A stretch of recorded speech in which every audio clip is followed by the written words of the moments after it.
আসসালামু আলাইকুম। দ্বিতীয় শ্রেণীর সুপ্রিয় শিক্ষার্থীবৃন্দ, আশা করছি তোমরা সকলে ভালো আছো। তোমাদের বাংলা বইয়ে নতুন করে সংযুক্ত হয়েছে একটি গল্প, যেটি হলো ঘাসফড়িং আর পিঁপড়ার গল্প।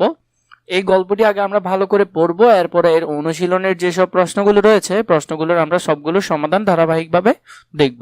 চলো প্রথমে আমরা গল্পটি আগে ভালো করে পড়ে নিই। গল্প যদি তুমি ভালো করে পড়ো তাহলে বাকিগুলো আনসার করতে তোমার আর কষ্ট হবে না, সাথে তুমি প্রশ্নগুলোর আনসারও খুব সহজে করতে পারবে। যদিও আমি ভিডিও শেষে সেগুলো তোমাদেরকে ধারাবাহিকভাবে দিয়ে দিব। শরতের এক দুপুর, চারপাশে রোদ ঝলমল করছে। তখন একটি ঘাসফড়িং ঘাসের ওপর তিরিং বিরিং করে খেলা করছিল। ঘাসফড়িংটি দেখতে পেল একটি পিঁপড়া রোদের মধ্যে বড় একটা বোঝা টেনে নিয়ে যাচ্ছে। সে পিঁপড়াকে জিজ্ঞাসা করলো, কি সুন্দর দুপুর, আলোয় চারদিকে ঝলমল করছে, এমন সময় কি করছো তুমি? এসো আমরা খেলা করি। পিঁপড়া বলল, না ভাই, আমার অনেক কাজ। ঘাসফড়িং বলল, কি কাজ তোমার?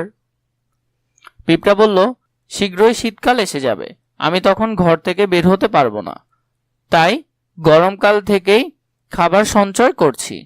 ঘাসফড়িং হেসে বলল, শীতকাল আসতে এখনো অনেক দিন বাকি আছে, এসো আমরা খেলা করি। পিঁপড়া বলল, না ভাই, তুমি তোমার কাজ করো, আমি আমার কাজ করি। ঘাসফড়িং ভাবল পিঁপড়াটা খুব বোকা। এইভাবে সে একা একাই তিরিং বিরিং করে খেলা করতে লাগলো। দেখতে দেখতে শীতকাল এসে গেল, সূর্যের তাপ কমে গেল, চারপাশে কুয়াশায় ভরে গেল। তখন ঘাসফড়িং আর খাবার খুঁজে পায় না, খেতেও পারে না। তখন সে পিঁপড়ার বাসায় গিয়ে বলল, পিঁপড়া ভাই, আমার খুব ক্ষুধা পেয়েছে, আমাকে একটু খাবার দেবে? পিঁপড়া বলল, আমি আমার খাবার সঞ্চয় করেছি, তোমার খাবার তো সঞ্চয় করিনি, তুমি গরমকালে খাবার সঞ্চয় করনি কেন? ঘাসফড়িং বলল, আমি তো তখন খেলা করছি আর গান গেয়ে বেরিয়েছি। পিঁপড়া বলল, এখন তবে নেচে বেড়াও, সময়ের কাজ সময়ে না করলে কষ্ট তো তোমাকে পেতেই হবে। কিছু শব্দ আছে, যেমন দেখো, শরৎকাল, ভাদ্র ও আশ্বিন মাস মিলে যে ঋতু হয় সেটি হলো শরৎকাল। শীতকাল, পৌষ ও মাঘ মাস মিলে যে ঋতু হয় সেটি শীতকাল। সঞ্চয় মানে জমা করা। এইসব শব্দের উত্তরগুলো আমরা পারবো। চলো এবার আমরা অনুশীলনের সমাধানগুলো করে নিই। প্রথমে বলেছে যুক্তবর্ণ ভেঙে লিখি ও একটি করে নতুন শব্দ বানাই। একটি করে বলেছে, আমি তোমাদেরকে দুইটি করে দেখিয়ে দিচ্ছি। প্রথমে দেখো এখানের মধ্যে যুক্তবর্ণ বানাতে বলেছে। প্রথমে আমরা একটা শব্দ জিজ্ঞাসা থেকে যুক্তবর্ণ ভাঙলাম, বর্গের জ যোগ ইয়, এখান থেকে আমরা শব্দ তৈরি করলাম জ্ঞান এবং বিজ্ঞান। এরপর রয়েছে ক্ষুধা, এখানে আমরা ক্ষয় এবং ক্ষতি দুটি শব্দ বানালাম। এরপর সঞ্চয়ের ইয় যোগ চ, চঞ্চল এবং অঞ্চল দুটি শব্দ আমরা এখানে বানালাম। এরপর দেখো এখানে আছে কষ্টের মদিনা শয়ট, মদিনা সযুক্ত, শ্রেষ্ঠ এবং গরিষ্ঠ দুটি শব্দ এখানে আমরা বানালাম। এরপর দেখো এখানে আমাদেরকে পরবর্তী বলেছে বাক্যগুলো এলোমেলো আছে, সাজিয়ে লিখি।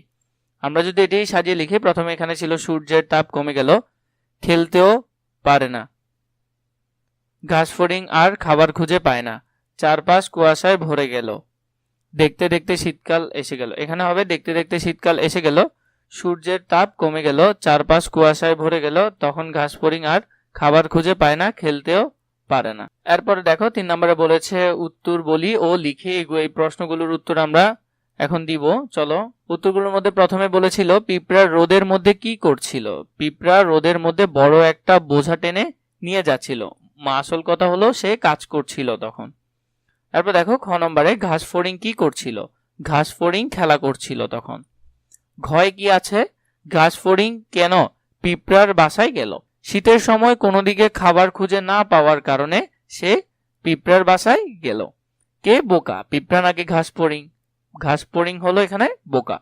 আমরা গল্প পড়াতে সহজেই প্রশ্নগুলোর আনসার করতে পারছি।